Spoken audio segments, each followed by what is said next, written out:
We're joined now by Republican Congressman Tim Burchett of Tennessee. He's one of the 8 Republicans who voted to remove Kevin McCarthy as Speaker. Congressman, thanks so much for joining us. First of all, I want to get some clarity on something you said as you were going into the House chamber. You said you were deciding on how to vote, whether to side with your friend, Kevin McCarthy, or your conscience. But that he called you and he said something that, in your view, belittled your faith because you were praying on how to vote. Can you explain how that conversation went?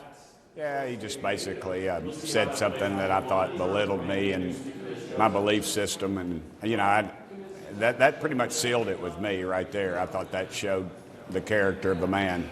And I wanted to listen to him. I was wanting to talk to him. I wanted to do it a long time ago. I was wanting to do it while we were. I went in Congress to talk the 6 weeks we were on break from August through the first 2 weeks in September.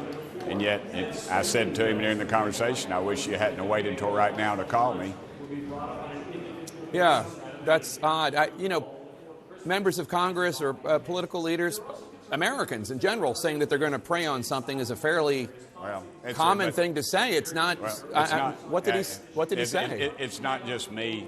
I'm not just saying that. I mean, I do. I sweat over these issues. I worry about the single moms working 2 jobs in my district, and that we're taking in $5 trillion and we don't have the discipline, and we spend $7 trillion. I worry about that, and the decreasing value of the dollar. I talked about how the shutdown of 3 or 4 days would have been terrible on working folks, but it would have been worse if our whole system collapsed. And I just can't get this conference to understand that we are going down off a cliff financially.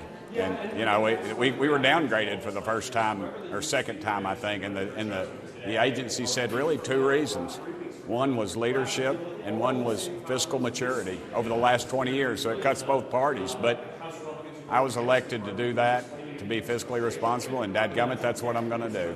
So who do you think might have the votes to be Speaker of the House? Because in order for you to proceed on a mature fiscal path, as you're saying, you need a leader. Who? Tom Cole, Tom Emmer, Steve Scalise. Who do you think might have the votes to lead your party and the House? All 3 of those would be excellent choices, and I think they could do an excellent job. They're honorable men, to me at least, and they've never openly mocked me anyway, and they sure as heck have always kept their word to me. So, and there's several others that have whispered in my ear during all this, and of course I don't want to out them. I understand that they have to keep their secrecy about them, but there are several milling around that are very interested in doing this. Another.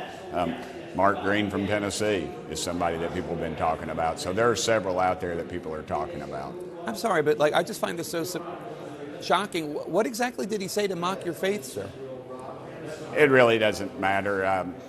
It was just the fact that I'd publicly stated on your station, I think this morning, that I was praying about it, and I had 2 paths to go, either go with my friend or go with my conscience, and I was praying that God would tell me what to do, which he does.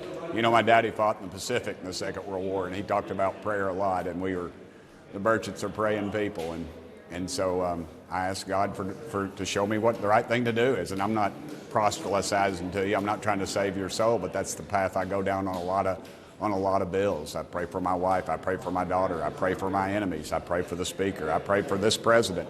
And when things come up, I pray for his son. And as a Christian, that's what I'm supposed to do. But when someone mocks me like that and mocks my religion, and honestly, the Bible's pretty clear about God being mocked. So that's what sealed it right there for me. I said, this is not the quality or the character of person that I want as Speaker of the United States. Yeah, I can't understand that at all. Do you expect that before you go to bed tonight, sir, that you'll have a new Speaker? I have no earthly idea, brother. I do not know that. If you know that, you're a bigger insider than I thought you were. Thanks for coming on, sir. Good to see you. Thank you, brother. It's always a pleasure.